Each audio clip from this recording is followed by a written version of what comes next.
भारतीय निवडणूक आयोगाने आचारसंहिता घोषित केल्यानंतर लोकसभेच्या निवडणुकीचे बिगुल वाजले।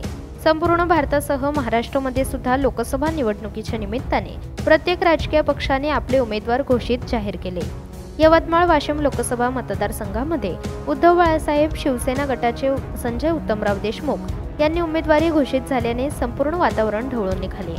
त्याच अनुषंगाने दिनांक 2 एप्रिल 2024 रोजी समता मैदान यवतमाळ येथे महाविकास आघाडीच्या वतीने एका जाहीर सभेचे आयोजन करण्यात आले होते।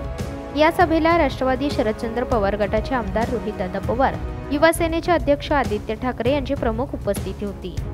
त्यांनी केलेले तडाखेबाज भाषणाने हजारो उपस्थित जनसमुदायांची मने जिंकली। महाविकास आघाडीचे उमेदवार अर्थात उद्धव बाळासाहेब गट संजय उत्तमराव देशमुख यांच्या मशाल या निवडणूक निशाणीचे बटन दाबून तुमच्या मनातला खासदार 3 लाखाच्या मताधिक्याने निवडून आणि यवतमाळ वाशिम लोकसभा मतदारसंघाचा चेहरा बदलून जाईल, असे रोहितदादा पवार म्हणाले आहेत। विरोधकाच्या 400 पार या वाक्याचा समाचार घेत विरोधकांना करा आरपार, परंतु अगली बार फक्त संजय देशमुख ही खासदार, असे म्हणताच आदित्य ठाकरे यांच्या वक्तव्यांचे प्रचंड टाळ्यांच्या गडगडाटामध्ये उपस्थित जनसमुदायाने स्वागत केले। दोन्हीही तरुण आमदाराने धडाकेबाज भाषणाने यवतमाळची पहिलीच प्रचार सभा गाजवली। या सभेला काँग्रेसचे माजी मंत्री शिवाजीराव मोघे, वसंतराव पुरके, डॉक्टर आमदार वजाहत मिर्झा, डॉक्टर मोहम्मद नदीम, शेख जिया, तेहसीन खान, महिला आघाडीच्या शिल्पा सरकुंडे, शिवसेना उभाटा गटाचे लोकसभेचे उमेदवार संजय उत्तमराव देशमुख, जिल्हाध्यक्ष शिंदे, माजी आमदार बाळासाहेब मांगुळकर, ज्येष्ठ नेते रंगराव काळे, रवी बहादुरे, राष्ट्रवादी शरदचंद्र पवार गटाचे फाजा बेग, वर्षाताई निकम, संभाजी ब्रिगेडचे सुधीर देशमुख इत्यादींची या सभेला प्रमुख उपस्थिती होती। भूमिका काय होती? त्यांनी सामान्य लोकांना विश्वासात घेतलं, निष्ठेसाठी लढले, लोकांसाठी लढले। असं म्हणलं जातं त्यांच्याकडे 900 प्रामाणिक आणि निष्ठावंत मावळे होते, पण एवढी कमी संख्या असताना सुद्धा त्यांनी ब्रिटिश सारख्या बलाढ्य शक्तीला हरवलं। हा इतिहास या भागामध्ये आपल्या सर्वांना माहिती आहे। छत्रपती शिवाजी महाराजांनी 12 बलुतेदार आणि 18 पगड जातीच्या सर्व लोकांना एकत्रित केलं आणि अख्ख्या जगाला दाखवून दिलं की स्वराज्य काय असतं। आणि हे जे महान व्यक्ती होऊन गेले त्यांची एक खासियत आहे। या ठिकाणी मनापासून आभार व्यक्त करतो। एवढ्या उन्हामध्ये आपण या ठिकाणी या कार्यक्रमासाठी फॉर्म भरण्यासाठी या ठिकाणी आपण आलेले आहात। एवढ्या उन्हाच्या याच्यामध्ये आपल्या शरीरामधून घामाच्या धारा वाहून आल्या। मित्र, मी तुम्हाला या शाश्वती देतो की जेवढा तुम्ही माझ्यासाठी घाम घालाल, या यवतमाळ वाशिमचं भाग्य संजय देशमुख पलटवल्याशिवाय राहणार नाही।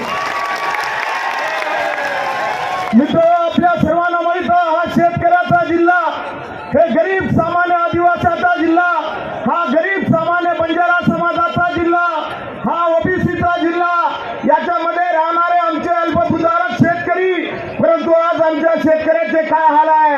अरे 11,000चा कापूस 7,000वर आला, 6,000चा सोयाबीन 4,000वर आलं, परंतु उद्धव ठाकरे मुख्यमंत्री असताना 11,000 रुपये देण्याचं भाव देण्याचं काम माननीय पक्षप्रमुख उद्धव बाळासाहेब ठाकरे साहेबांनी केलं।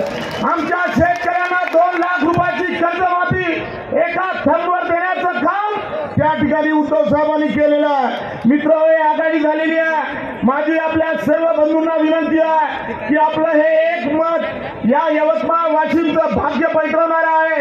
हे आपलं एक अमूल्य मत माझ्यावर विश्वास ठेवून, या आघाडीवर विश्वास ठेवून मशाल या चिन्हाचं बटन तुम्हाला दाबायचं आहे आणि निश्चितपणे या भागाचा विकास करण्याच्या संदर्भात मी सदैव तत्पर या ठिकाणी राहणार आहे। मित्र, आपल्याला माहित आहे तरुण बेरोजगाराचे हाल आहे, शेतकऱ्याचे हाल आहे, छोटे छोटे व्यापारी आहे, त्यांना सुद्धा जीएसटी लागू केलेली आहे, व्यापारी सुद्धा संकटात आले आहे, मोठमोठे मॉल निर्माण झालेले आहे। आमचा थोडं बसून घ्या, थोडं बसून घ्या, बसतील सगळे बसतील। आपल्याला गद्दाराने बसवायचे, हे उभे राहिले तरी चालतील।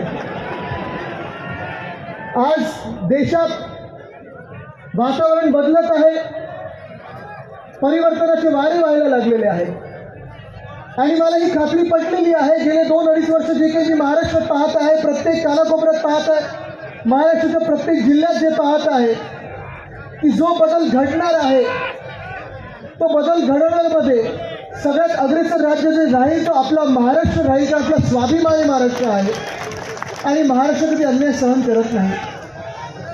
मी प्रेसच्या काही लोकांना विनंती करेन की आपण कॅमेरा सेट करून थोडं बसून जा, म्हणजे मागे पण लोकांना दिसू शकेल.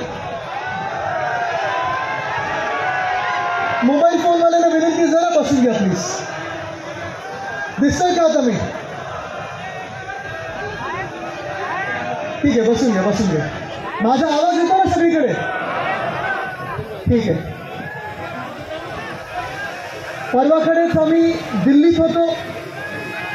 आपल्या इंडिया आघाडीची दिल्लीत सभा होती आणि दिल्लीतली सभा ही काही प्रचाराची सभा नव्हती, निवडणुकीची सभा नव्हती, पण तिथे